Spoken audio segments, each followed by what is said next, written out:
pas uniquement de la fondue chinoise qu'on propose, c'est une fondue asiatique au sens large du terme. Donc en fait il faut choisir un bouillon qui peut être aromatisé. Vous avez plusieurs bouillons disponibles. On a le nature, donc avec des légumes. Vous avez le miso, donc qui est fait comme la soupe miso, donc avec le soja fermenté. Et vous avez un bouillon épicé.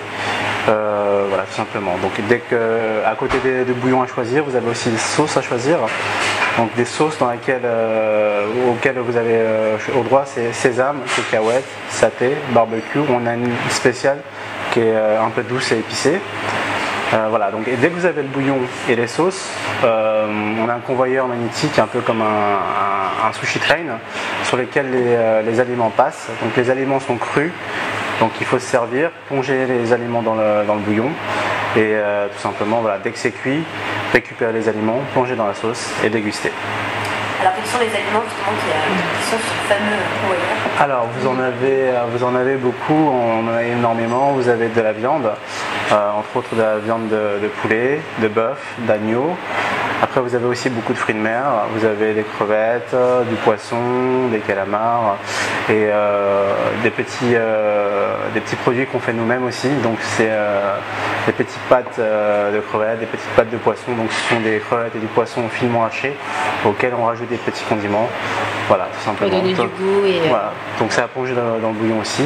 À côté de ça, vous avez aussi tout ce qui est légumes, plein de légumes plus ou moins exotiques. Vous avez du chou shanghaïen, chou chinois, de la feuille de chrysanthème, racines de lotus, châtaigne d'eau, patates douces et taro. Voilà. Donc ce sont des choses que les gens ne connaissent pas forcément et qu'on a voulu faire découvrir. Et alors on prend tout ce qu'on veut quand on voilà, en fait, c'est à volonté. On a voulu faire quelque chose de simple et tout simplement sans prise de tête. Vous avez une formule qui est unique et qui est à volonté. Donc voilà, tout simplement. Et alors comment vous est venue cette idée de lancer Chaboucha? Alors nous on adore la fondue. Nous on adore la fondue puisque c'est un plat qu'on mange à la maison aussi. C'est un plat traditionnel qu'on mange à la maison qui est très convivial, tout ça. Et on a remarqué qu'on n'avait pas beaucoup sur Paris. Après on a voyagé aussi pas mal et on a vu que dans tous les pays il y avait des fondues et on s'est dit mais pourquoi pas en faire quelque chose sur Paris qui innove aussi par rapport qui change un peu des restaurants qu'on a l'habitude de voir tout simplement. Ça veut dire quoi Chaboucha?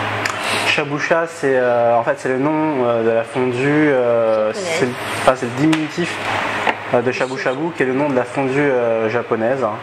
Donc voilà, donc nous on a fait au plus court, on a choisi Chaboucha. En attendant le bouillon, on propose aussi quelques petits makis qui défilent aussi sur le convoyeur. À côté de ça, vous avez aussi des edamame, ce sont des petits haricots en cosse, et du wakame, des petites salades d'algues marinées.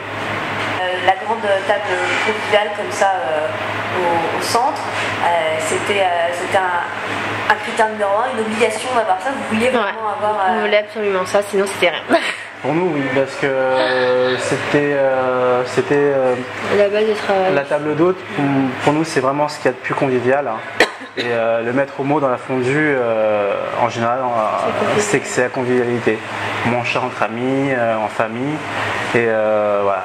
Parce que il fallait ça, tout simplement.